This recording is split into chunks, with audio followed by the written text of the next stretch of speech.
This is Michael Halper from Sales Scripter, and today we're going to talk about how to outsource your cold calling to work at home agents. I want to let you know where everything we're going to talk about today, where it comes from, because I have a lot of experience in hiring work at home cold callers. You may or may not know, but the company that I am the founder of is Sales Scripter, and the one sentence explanation of the main thing that Sales Scripter does, it generates sales scripts. And where Sales Scripter comes from is that the company that I started before I started Sales Scripter was a company called Launchpad Solutions. And Launchpad Solutions was a cold call outsourcing company. I started that as a sales consulting business, but what I ended up doing was providing cold call outsourcing. What I basically did is I had a bunch of small business owners that I was providing consulting for, and I realized that all of them needed someone to make their cold calls. So what I did is I basically posted some job postings on Craigslist and hired some work at home cold callers and sold that labor to those small business owners, and in the form of a 10 or 20 hour a week cold caller. And those cold callers basically scheduled appointments and generated leads for those small business owners. Now, in running that business for a few years, that's what led to Sales Scripter, because I had to get really good at creating cold call scripts. And I thought of a way how to turn that into a software app that generates cold call scripts. And that's where Sales Scripter comes from. But the reason why I bring that up to you is that I learned a lot through making mistakes and through trial and error. And I learned how to really optimize and improve the process of finding, hiring, and onboarding work at home cold callers. And that's what I'm going to show you here today. This is basically a brain dump of everything I learned in that process. And you can use all of these tips in your effort to improve your ability to hire work at home cold callers to do cold calling for you. I think just about every salesperson and business owner would love to hire someone real quickly and easily to do their cold calling. Well, the problem is that it's really challenging to hire cold callers for a few reasons. And the first challenge is that it's difficult to find a good cold caller. The other thing is that you obviously sell some sort of product or service, and to take your knowledge from your head, where you may have years of experience, and transfer that over to an outsourced or temporary or work at home agent to basically teach them what to say can be challenging and difficult. And then if they are working from home, it can be difficult to make sure that they're doing their work. And then cold calling can be difficult. It's not just about hiring someone to do your cold calling, but if they don't produce results, then that's money wasted. And then turnover is a factor in any position that you hire someone. No employee stays forever. And in the cold calling role, turnover can be high. In order to make your effort to outsource your cold calling, you have to minimize turnover, because every time that if you hire a cold caller, you train them, you get them going, and then when they quit, then you have to go back and you have to interview and hire and train. And so higher your turnover is, the more of a headache this task of outsourcing your cold calling is going to be. And in fact, if you have high turnover, this becomes a waste of time. The key for this to be successful, and that's one thing I learned in running that cold calling business, was that in order for me to have this business be successful, I have to minimize turnover. Of course, people are always going to leave for one reason or another, but there are small things you can do to minimize turnover. And last challenge that you have is to protect your time. So if you're a small business owner and you're currently making cold calls and you want to outsource that to someone else, well, if you spend more time interviewing, hiring, and training that person, if you spend more time doing that than you would have spent cold calling, well, then you're going backwards. It doesn't make sense. So in order for this to make sense for you, you have to spend less time and then be able to have this person work without you spending much time with them at all. So the key to being successful is to protect your time. And it's very easy for you to end up spending a lot of time in this area if you don't do it right. So those are the challenges. What I learned in running that business was how to minimize and mitigate all these challenges. And so I'm going to show you some things I learned in terms of how to post jobs and interview to find the best caller. In terms of teaching your caller what to say, I learned how to create a good sales playbook, and I'm going to show you how to do that. In terms of making sure that they're working and they're productive, I figured out key tools to use to monitor and manage productivity. I'll show you how to do that. in order to make sure they're getting results, you can give them some sort of sales methodology, tips and tactics and processes. I'll show you what to do there. In order to minimize turnover, there are some small things you can do in the compensation and management area in terms of how you manage this resource, and I'll talk about that. And then in order to protect your time, it's all about automating key things and then certain onboarding tips. And that's what I'll wrap up with. So that's basically our agenda here today. I'm going to go through each of those ways to mitigate those different challenges. And we'll start with the first thing is posting a job and interviewing and finding someone to do your cold calling. There's plenty of sales job boards out there. I would stay away from some of the more established job boards because unless you're hiring a full-time, really expensive, experienced salesperson, the main sales job boards aren't going to be a great place to find a work-at-home, temporary, part-time cold caller. So where I would go is I would go to Upwork. If you're not familiar with Upwork, it's a place you can go to hire really any contract labor. If you need someone to design a logo for you or to do some data mining or whatever. So you can certainly find cold callers there. I posted a lot of jobs on Craigslist. That's the first place I started when I built out my team. And while I was posting jobs, I found this website called Work at Home Moms. It's a website specifically for work at home moms. And they have you can post jobs on there that are paid, but they actually have a forum, and I'm including the link here. You can post jobs in a telesales room on the forum for free. So I hired a lot of people from there, and so check that out. Now, I'll give you one last place, and this is actually brand new. This is actually a job board that we have created at SalesScripter. It's called workathomesales.com. We just created this. This was just launched in the past couple months. So this is just at the time of this video being recorded, this is a little baby. It's a little sprouting of a little plant. And let me tell you what this is and where we want it to go. And maybe when you're watching this video down the road, it's closer to what we want it to be. But as of right now, it's just a little baby. And the reason why we created this is because at SalesScripter, a lot of our customers are using SalesScripter to create their sales scripts. And about half of those people are using it to create their own sales script. The other half are managers or business owners that are creating a sales script for someone to do their cold calling. And those people often are looking to hire a cold caller at the same time that they're using SalesScripter. So we made the decision, well, if they're also looking for someone, what we can also do is we can provide tools to help them to find that person. So what we did is we launched this site external from SalesScripter. Now, where these job postings come from is that you can create these inside of SalesScripter. So our customers create all these job postings. When they create it in SalesScripter, it's displayed on this website. This website is wide open,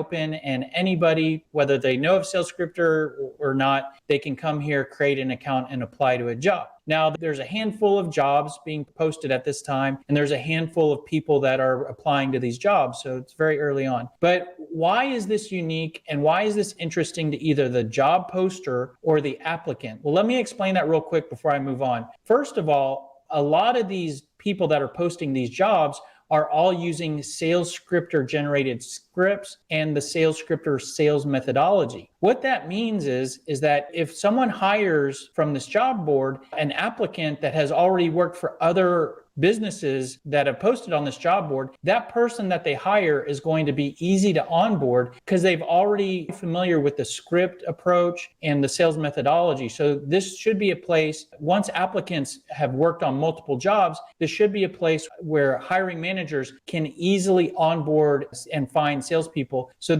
our vision for this is to be more of a virtual salesperson on demand type of place, kind of an Uber for sales. Uber did not invent the concept of a driver driving someone that needs to hire a driver. What Uber did is they made it really easy for those two people to get connected and to make that transaction. And that's what we're hoping to do here. So that's what's here. Check it out as another resource to find people. Now, I want to move on and talk about how to improve the interview process. One of the key things that I learned with hiring people was that you post a job and you have all these resumes, and it takes so much time to go through these resumes to find the good people that you spend a lot of time, and then you often end up hiring the wrong person, and then either they don't work out and you waste time training them, or they don't stay long enough. So what I found through trial and error was that it's really critical to select and hire the right people. And I'm going to show you a process here to automate the interview process. And by automating it, not only do you reduce the time you spend interviewing, but you improve your ability to hire the right person. So let me show you how this works. Here is our automated interview process. Step one is to set up a voicemail box that's dedicated for interviewing. So this is a voicemail box on a phone line that's not being used for any other purpose. One place that you might get this phone line, or reason you might get a new phone line for this, is that if you're going to have someone doing your cold calling, you likely might need to provide them with a phone and phone line. So you could just use the phone line for the person that you're hiring for this automated interview. But you basically set up a voicemail box for the interview. Then you post your job posting on those places that I just showed you. When you do that, you're going to receive a lot of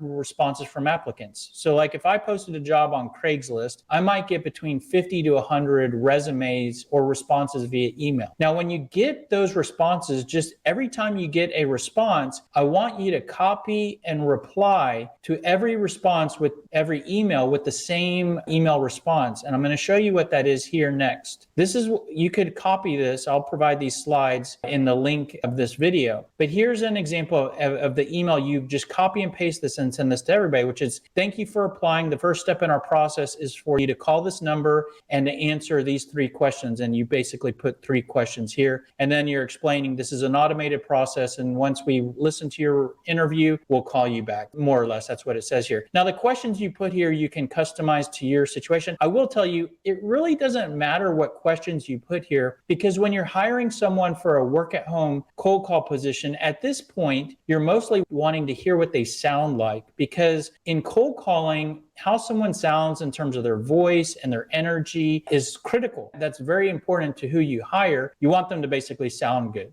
At this point, you also want them to be able to follow your instructions. Part of what you're doing here is you're trying to filter out those that can't follow this simple instruction. The questions you might ask is, are you working today? What are you looking to do? This is the position, whatever. It really doesn't matter, but I'll provide some sample questions for you to ask. But once you shoot that email off, so let's say you get 100 responses to your job posting, then you're going to send off, don't even look at the email. Whatever the email says, you copy that email response and send that off. Then you're going to basically get voicemail messages left by some of those applicants, and then you schedule interviews from those voicemail messages. Now, this is going to help you tremendously. Let me show you how big of a difference this will help you in terms of saving you time and helping you to hire the right people. So with the traditional approach, you'd get 100 responses, resumes to your job posting. What you have to do then is flip through those resumes and try to figure out who to call. With our approach, you're going to get 100 those same responses, and then you're going to shoot out that automated email response to all of those. Now, I'm going to tell you, and this is from my own experience, only about 30% of the people are going to actually follow that instruction.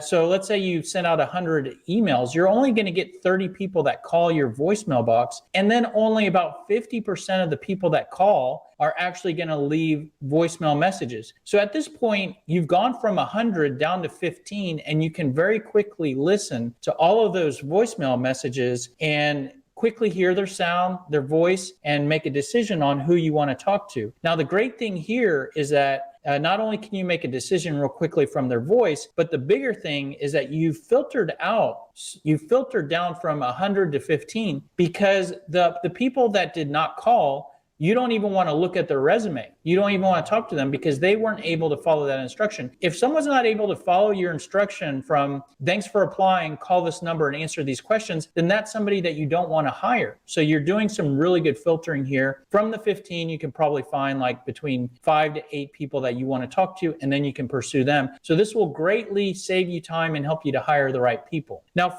as you're listening to these voicemails that you do get, what I would do is I would start to do applicant scoring.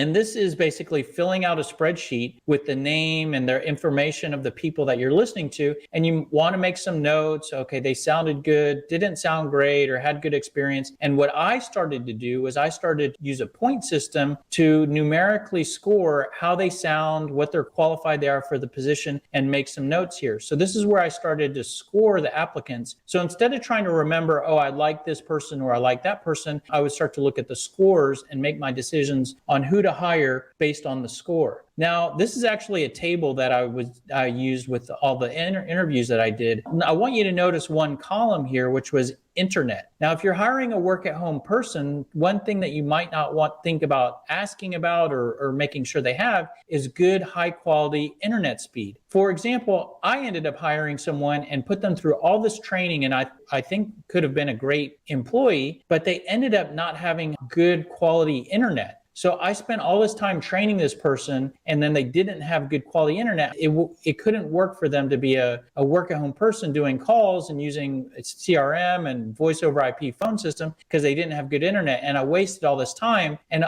I bring you up that example there because an example of a fail on my part, trial and error, where I figured out, you know what, I made a mistake here and I wasted a bunch of time. And one of the reasons why I made that mistake is I didn't ask the right question when I was talking to them, because the problem was that they did not have internet, and I did not ask them, how do you have high-speed internet? I realized, well, I should have asked the question of, do you have high-speed internet? So what I learned through this was that it's critical that when you're interviewing, in order to hire the right people, you need to ask very specific questions for each of the key things you need that person to have in order for them to be successful and for them to perform. And so if I need someone to have internet, I need to ask a question about that. And then I started to realize, well, what are the key things that I need a work at home cold caller to have, or the experience to have, or the personality traits to have in order for this person to most likely be the right person for me to hire? Well, I'd like for them to have a good work office environment in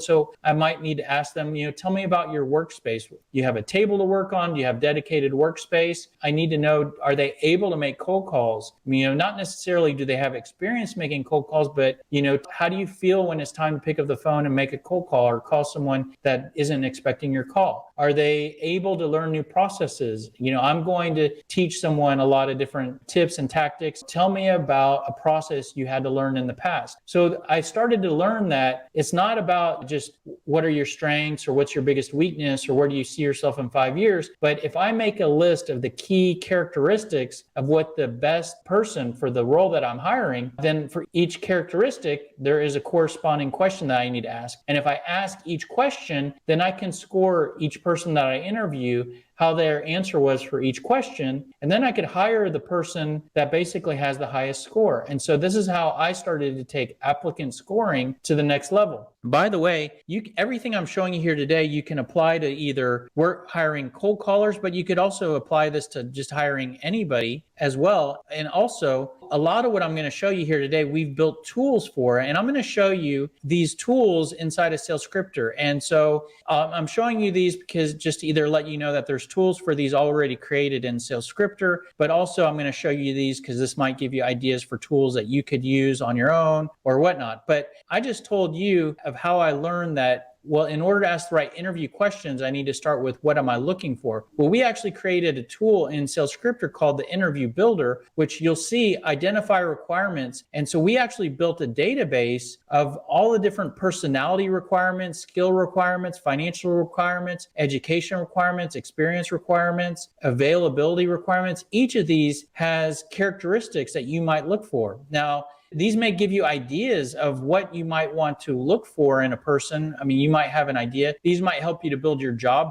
posting, job description of who you're wanting to hire. But the key thing here is that in SalesScripter, for each of these, and you just drag and drop and build the profile of the type of person that you're wanting to hire. And then when you move to the next step, for each characteristic that you selected, we've actually written a few questions. So if you want someone's strong work ethic, then here are a few questions to ask, and you can drag and drop and build out the list of optimum interview questions for the profile of the individual that you're looking to hire. you may say, well, that's neat, or it could be a time saver for you, or it could help you to be a better interviewer. But one of the real benefits to having this inside of SalesScripter is that we display, if you're using SalesScripter and you want to pull up your interview questions for a particular position, we display all of those different questions inside the tool, and you can score here real easily, on a scale of 3 to -3, how good or bad that applicant answered each question. So this makes it real easy for you to create your scoring as you're talking to people, and you can make notes if you want. But what that does is that feeds all of your applicants and their scores into this tool here called Applicant Ranker, which basically ranks from a numerical standpoint all of the people you're interviewing. So instead of just interviewing a bunch of people and then saying, oh, that the person you talked to at the end, is more freshest in your mind, so that's the person you hire, or you just had a really good feeling about this one person, this allows you to really get a numerical view as to how each applicant stacks up. And this can improve your ability to hire the right person. And by hiring the right person, you can decrease turnover, and that can save you time wasted on having to rehire and train the same person over again. So just some ideas there. Now, again, those are all of my thoughts on that you can apply to improving your ability to find a good cold caller and select the right person regarding job postings and interviews. So now you've hired the person. Now you need to teach them what to say. You sell some sort of product or service. They have no idea of what you do, of your industry. So here's the next challenge. And so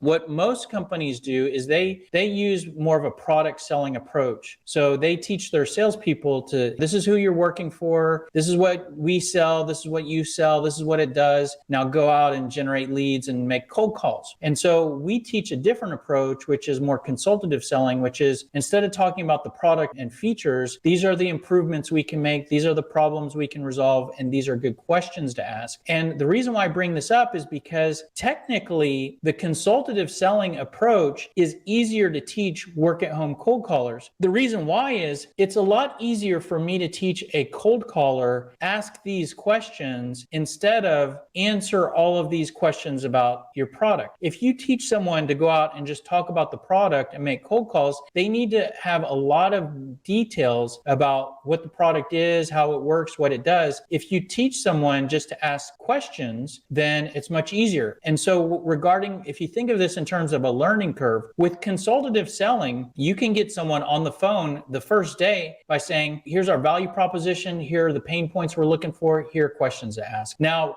I'll admit that if a prospect says, well, how does it work? At that point, the work at home cold caller will likely not know how to answer that question. That's no problem at all, because we're going to teach the work at home cold caller to answer that, to say, that's a great question. Why don't I schedule a call with you and one of our senior partners, and they will be able to not only answer that question, but answer any other questions you have. How does next Tuesday morning look? So what you've done there is you've gone from a situation where they didn't know the answer to a question and turned that into basically them reaching their ultimate goal, which is to generate the lead and set the appointment. So if you look at this chart here, the green line is the learning curve. So you can get to where the cold caller is able to set appointments with little learning. What that means for you is that it's very easy to teach them what to say, and it's less time. And if they quit, they're easier to replace. Now, if you wanted that work at home person to actually host the appointment, lead the appointment, close the sale, you can see the learning curve spikes up at that point. Now, if we go back to the product, if you teach someone to do product selling where it's cold call, try to schedule meetings on our product, and you need to teach them the ins and outs of the product, here in red is the learning curve for that. So as you can see, to take the person, in order to teach them what they need to know to say, to make cold calls and to set appointments, it spikes right out of the gate. You need to hit them with a fire hose of product information, but you skip that with the consultative approach. So we teach the consultative approach here. Regardless of whether you use product selling or consultative selling, I would recommend you give that work at home person some sort of call script. Whether or not you give them a script to read directly from, you should at least give them an outline of these are the key things that you're going to want to talk about. At a minimum, you should give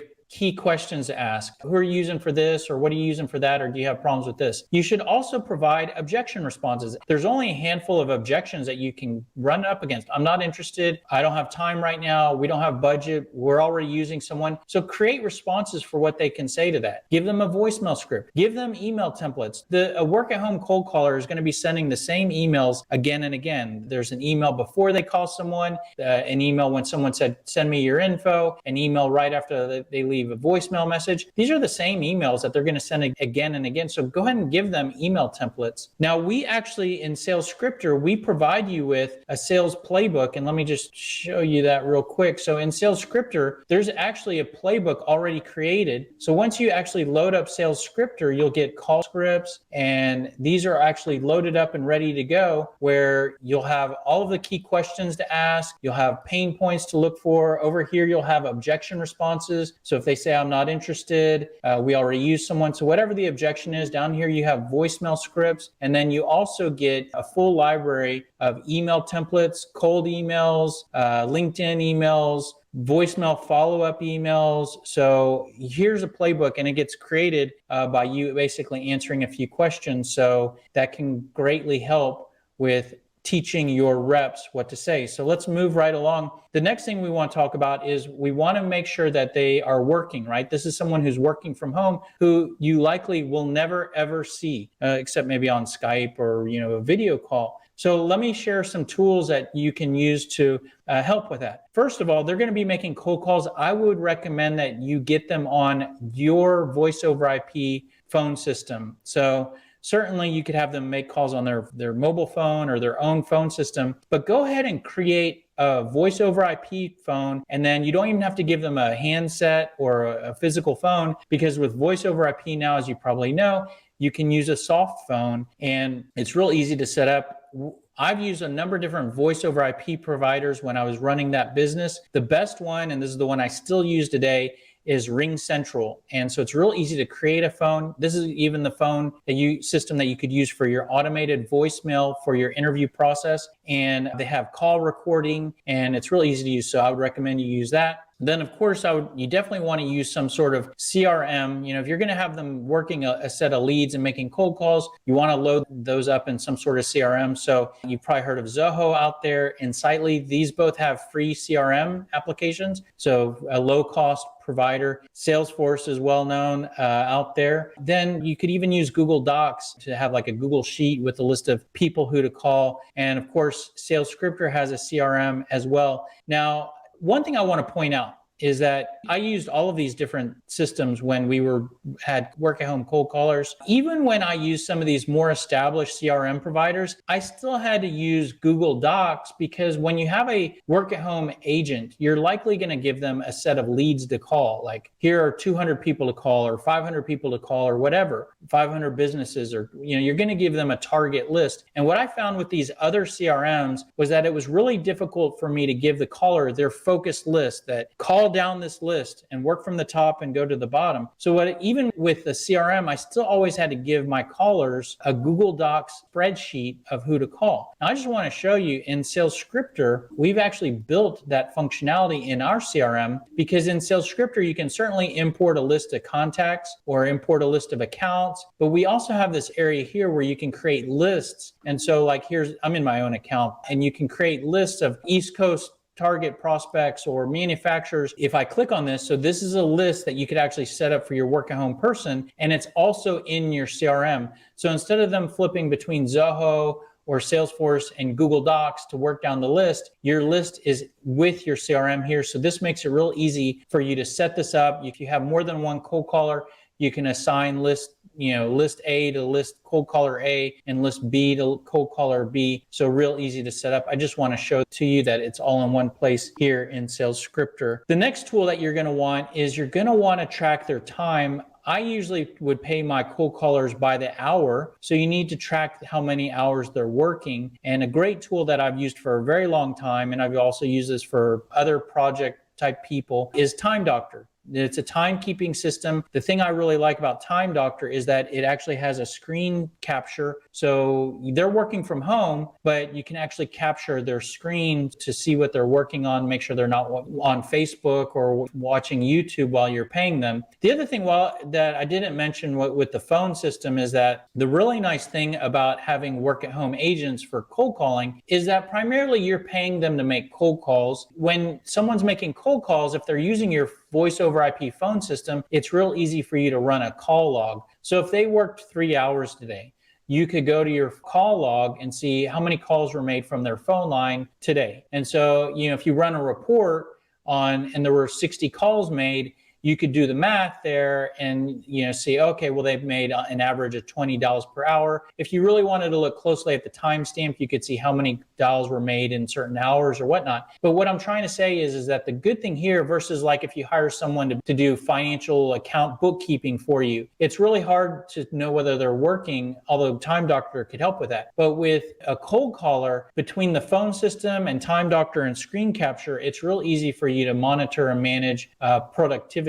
And regarding productivity, we want to make sure that they get results. So what I would recommend if they're cold calling, you'd want them to use some sort of sales methodology for cold calling. Whatever methodology you use, you want to teach them what to say and ask at a minimum. And the key thing is making it clear what questions they need to ask and get them asking good questions. I would recommend that you enable them to be prepared for objection handling, teach them how to deal with and get around gatekeepers. They're going to spend a lot of their time dealing with gatekeepers. Teach them how to close for appointments. They don't need to close the sale. Their goal is to set appointments, and teach them how to use email and voicemail in terms of prospecting, and how to put phone calls together with email and voicemail and repeated call attempts to create some sort of call cadence. So that's what I would recommend you teach them, whether or not you use your own tactics in each of those areas or there's another methodology you provide. Now, the good thing is with Sales Scripter, we actually have a full methodology that aligns with everything I just told you there, called the Smart Sales System,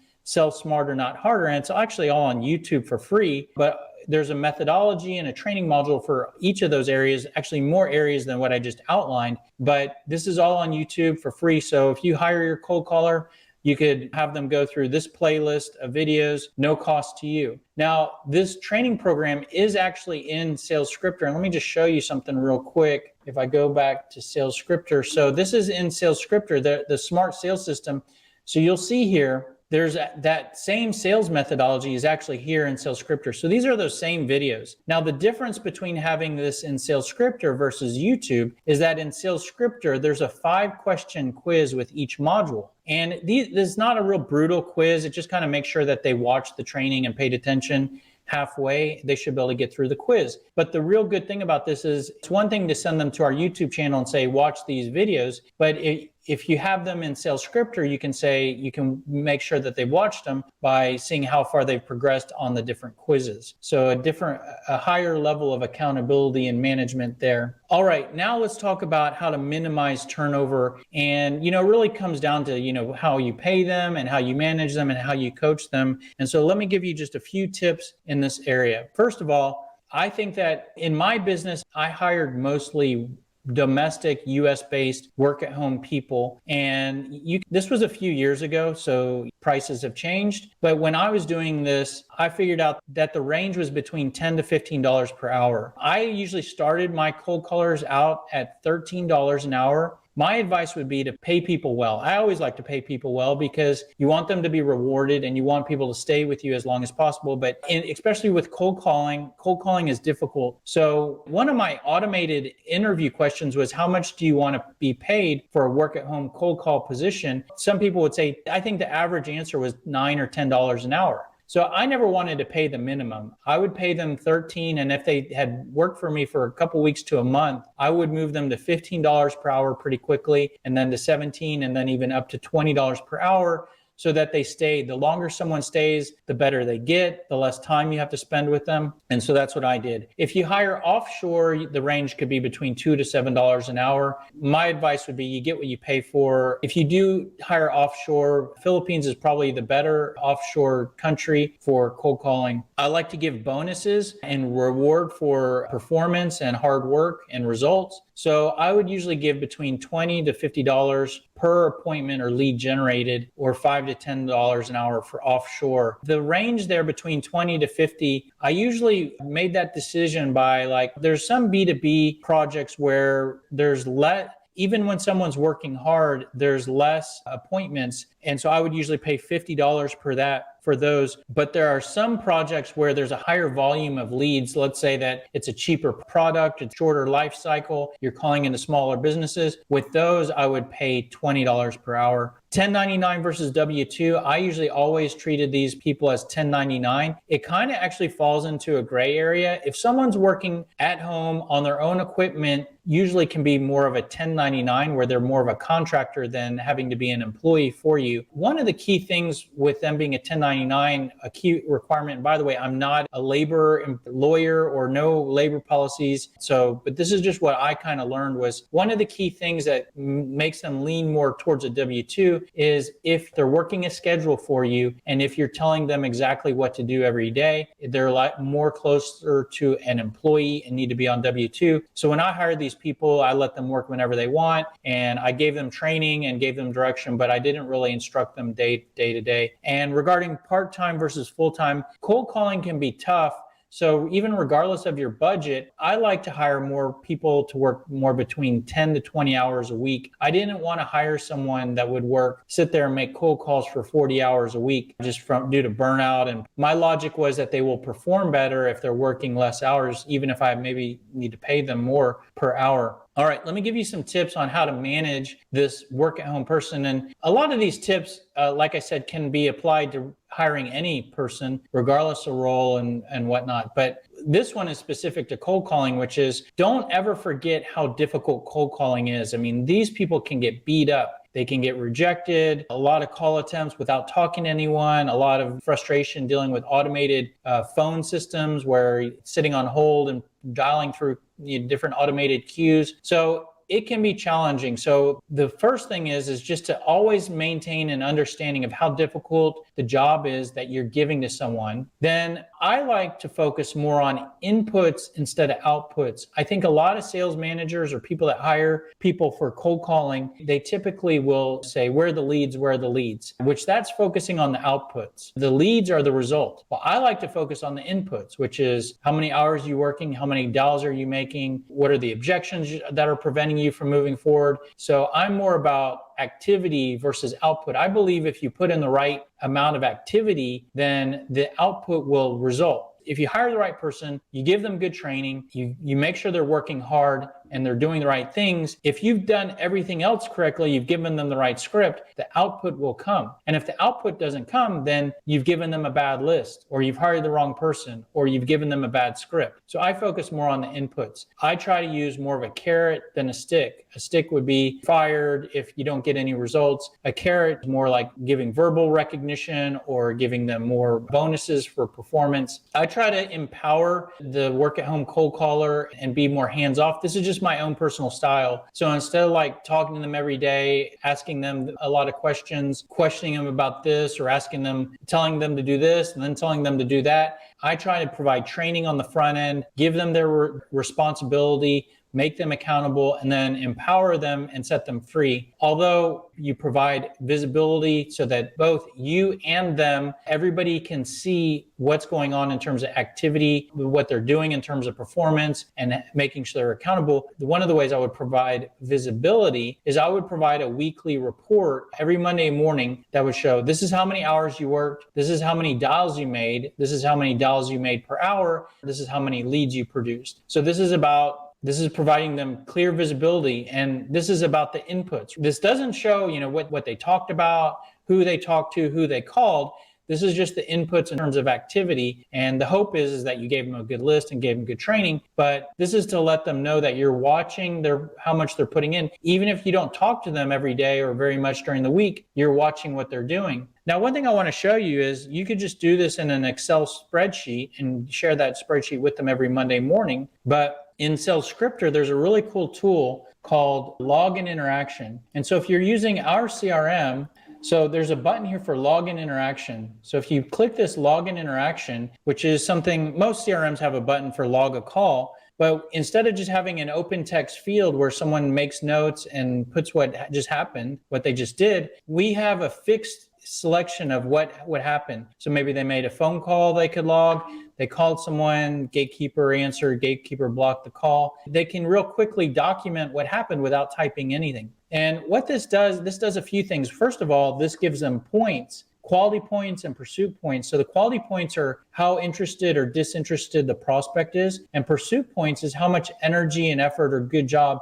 the salesperson is doing. So this is kind of the salesperson, a picture of the salesperson and a picture of the prospect. And then in the database, this will get documented as history on this particular contact, but it also get logged in the database that the salesperson made a call, the salesperson got blocked by the gatekeeper, and you can then run reports for each salesperson or work at home cold caller. How many calls do they make? How many times do they get blocked by a gatekeeper? And you can provide reports on anything you're wanting to know here. And they could also document emails sent, meetings happened. Here's another thing. So what happens on the call, they can document. So, they ask for a demonstration, they ask whatever happened here. You could also have them easily document what objections came up. So they said they already used someone, and it's just real easy to fully document with a few clicks, and they can schedule their next task. But the reason why I bring that up is that you can run reports on all of those checkboxes and share that data with the salesperson and say, here's how many times you got blocked by the gatekeeper, here's how many calls you had.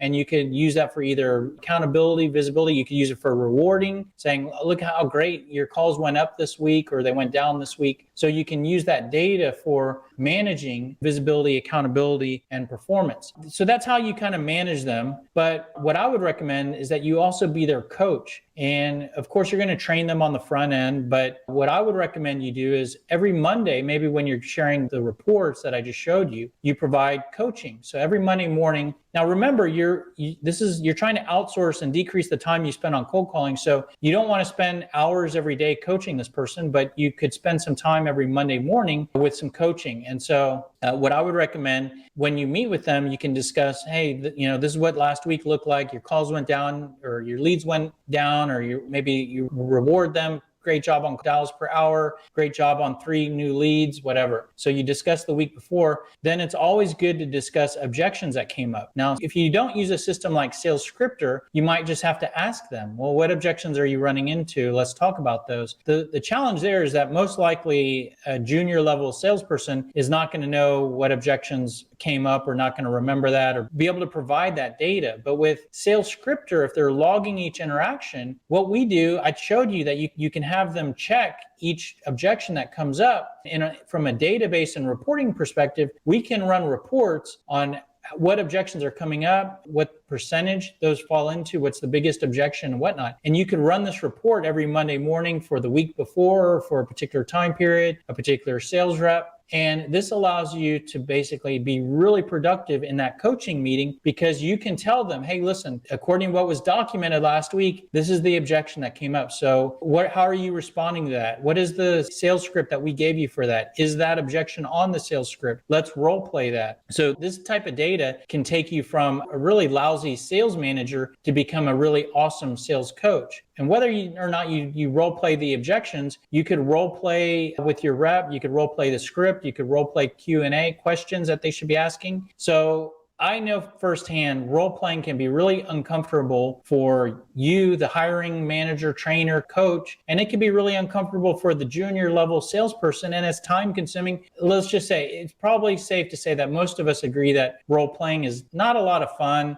especially or at least in my opinion, it's not. But at SalesScripter, we've actually provided a tool here to make role playing easier. And so in SalesScripter, let me just show you this real quick. Actually, I'll just show you from the screenshot here. But in SalesScripter, there's a role play tool that allows you to role play with like an AI, basically with like a Siri or an Alexa. So there's 3 different scenarios. There's a prospect scenario, gatekeeper scenario, or like an objections drill. And your sales rep can just sit there and practice with that particular person. So you could have them do this before they make calls at all for you. And then as they start working for you, you could have them start the day with, hey, go do some role playing. So this is a really good training tool for you. The last thing on coaching is this is just my style, and you could go in a different direction, but cold calling can be tough. What I would recommend is that you don't have your cold caller have a feeling like that you're listening to them and you're looking over their shoulder because cold calling is so difficult. It's difficult enough when no one's watching, and it's even more difficult when your cold caller has the feeling like you're listening, and then when the call ends, you're going to tell them what they did wrong or tell them something different to do.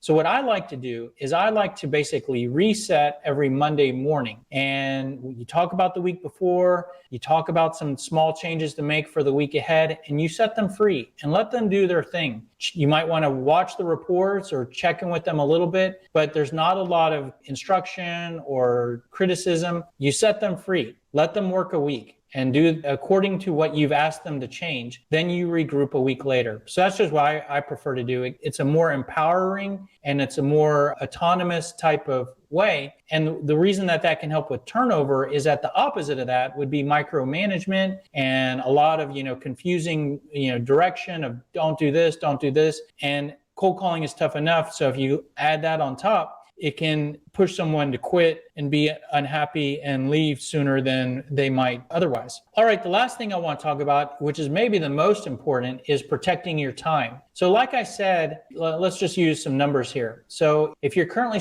needing to spend between 5 to 10 hours a week cold calling, and you want to outsource that to someone else and hire someone else to do 5 to 10 hours a week of cold calling for you, then if you end up spending 10 to 15 hours a week managing that person, then that's not good. So you need to get this down to where you're spending, in the beginning, you might spend 3 to 4 hours a week on this. And then once you get things going, you're spending 1 to 2 hours a week on this. So if you have someone working 5 to 10 hours a week and you're spending 1 to 2 hours a week and they're producing, then the economics of those numbers make sense. But it's real easy for this to suck your time. So let's talk about how to protect your time. And a lot of this comes down to how you onboard the person. So I already talked about automating some stuff. So you want to automate as much as possible. And an example of that was automating part of the interview process. So instead of calling people for the first interview, you're doing an automated phone screening. And so that's going to save you a ton of time.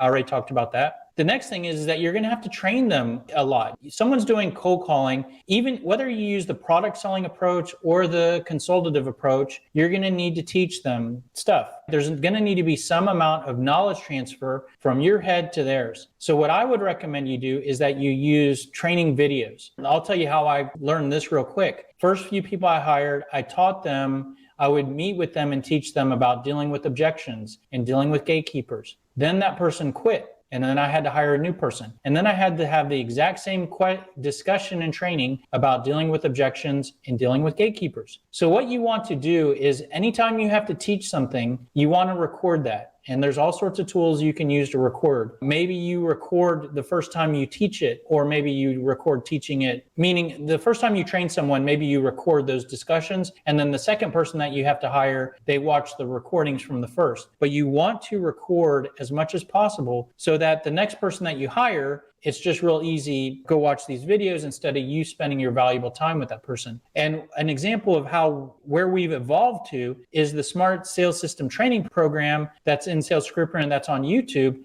There were very early versions of these recordings that I would give to my work at home agents before Sales Scripter existed and when I was in my first business. And examples of that is you can see module 9 here is getting around objections. So very early on, I created a training module on, hey, you're going to get this objection, say this. You're going to get this objection, say this. So I recorded that, and then I basically ended up automating my whole training program for my work at home agents. A lot of that is what has led to this formal training methodology. But whether or not you use our formal training methodology or your own, record and automate. Now, the good thing is if you use Sales Scripter for all of this, a lot of the training you don't even have to worry about setting up a recording because it's all right here. What you would probably want to do is record some training modules on your company and your product that's in addition to this, but that's fairly minimal because a lot of this is already set up for you. The next thing is you want to make your applicant go through hoops during the onboarding process. And part of the logic here is that you're almost setting up, these are like mini tests.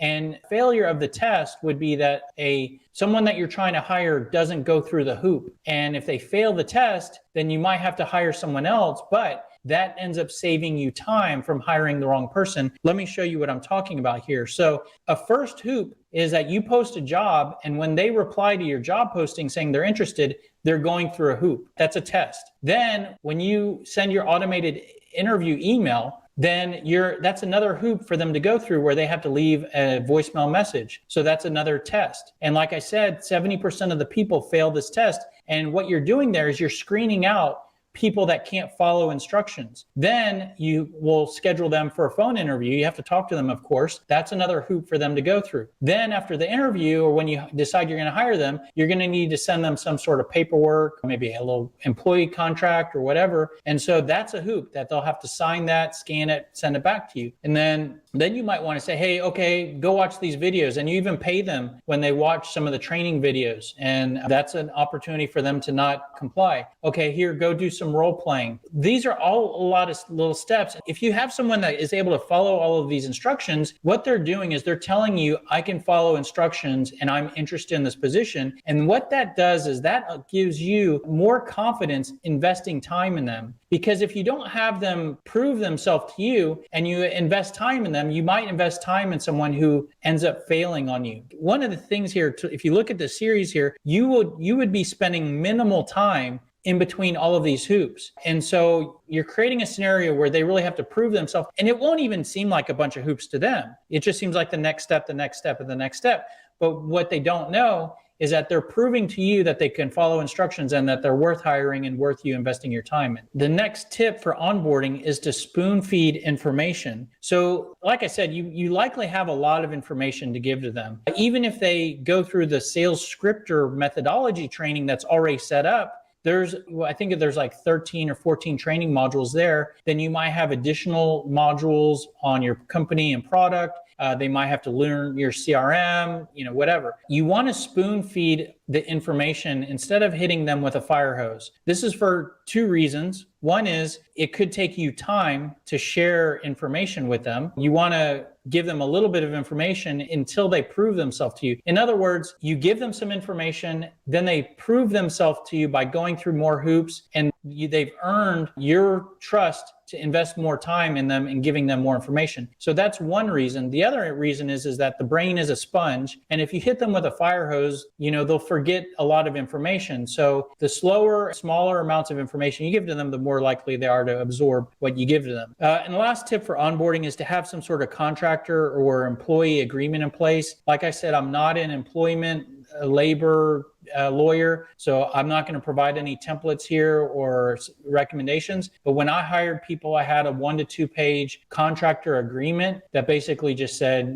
contractor agrees to this, employer or hiring company agrees to this. This is the pay rate. This is the bonus rate, whatever. You have them sign it and send it back to you. So that's something I would recommend. And the last tip that I'll give you is to treat the hiring of this person like spinning plates. So you can picture someone spinning plates. These people and really running a business, and whether you're a salesperson or a business owner, you should apply this in a lot of ways, but especially with a work at home cold caller, when you spin a plate, you don't sit there and watch the plate spin and look for the moment when it's time to spin it again to make sure it keeps spinning. When you spin a plate, you spin the plate, get it spinning, and then you work on other stuff. And then when this plate starts to slow down, you come back and you spin it again. So a lot of onboarding and hiring this work at home person should be like that. You give them, here, watch these videos. They go watch the videos and you get back to doing what you need to do.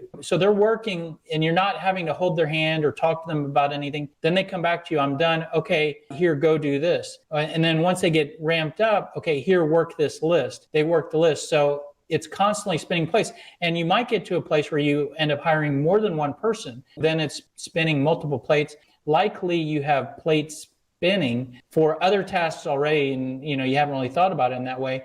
But this person should be like a plate spinning. And that's pretty much it. So a couple key things to take away from this.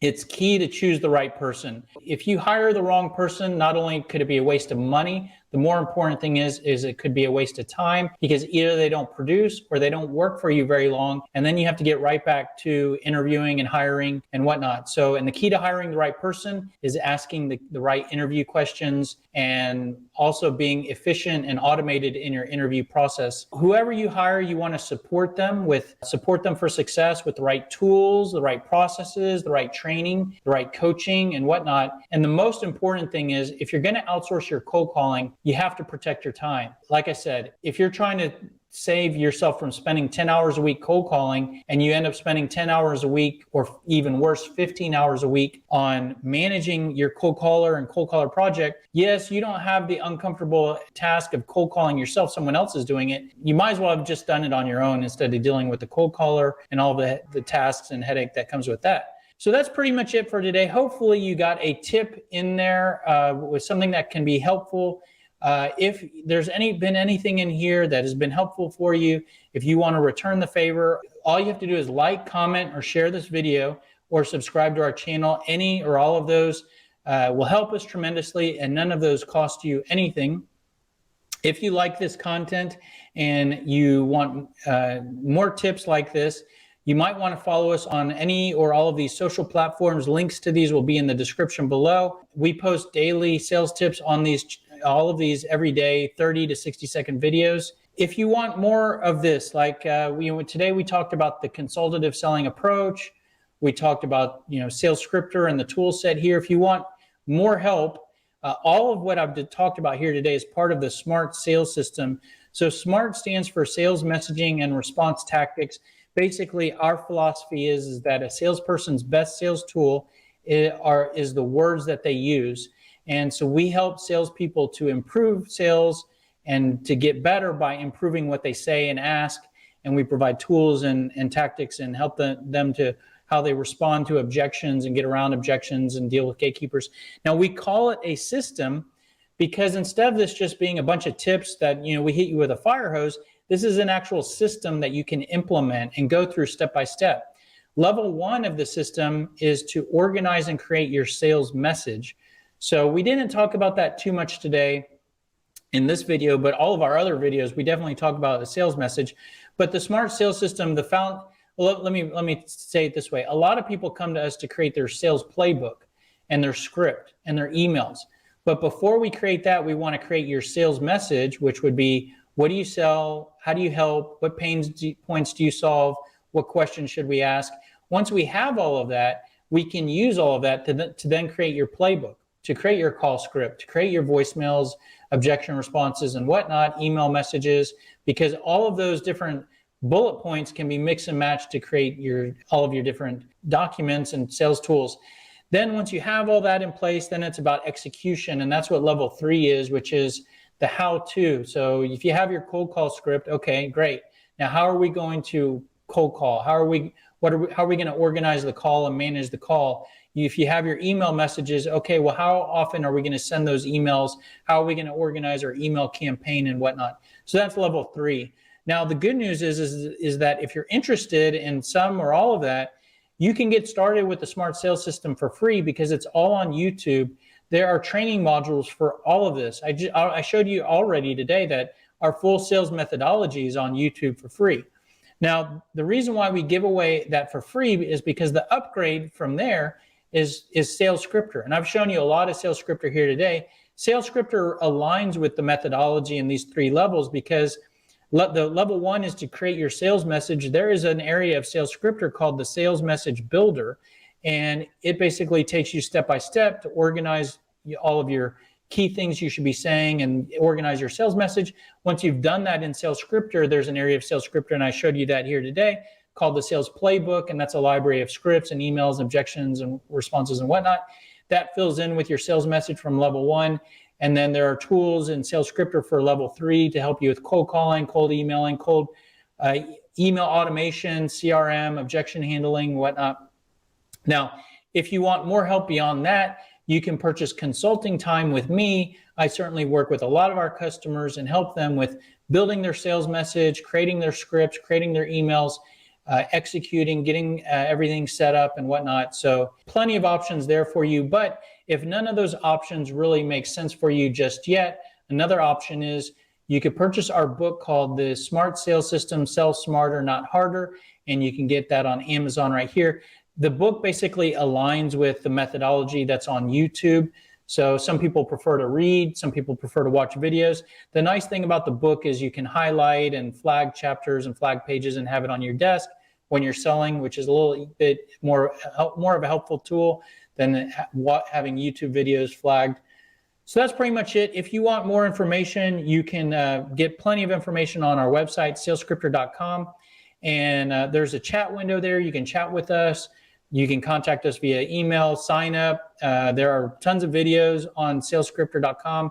There's ebooks you can get that are sign up to receive via email that are completely free. So check us there. Other than that, thanks for being here. Thanks for staying to the end of the video. And we will look for you on the next one. Have a great day. Bye.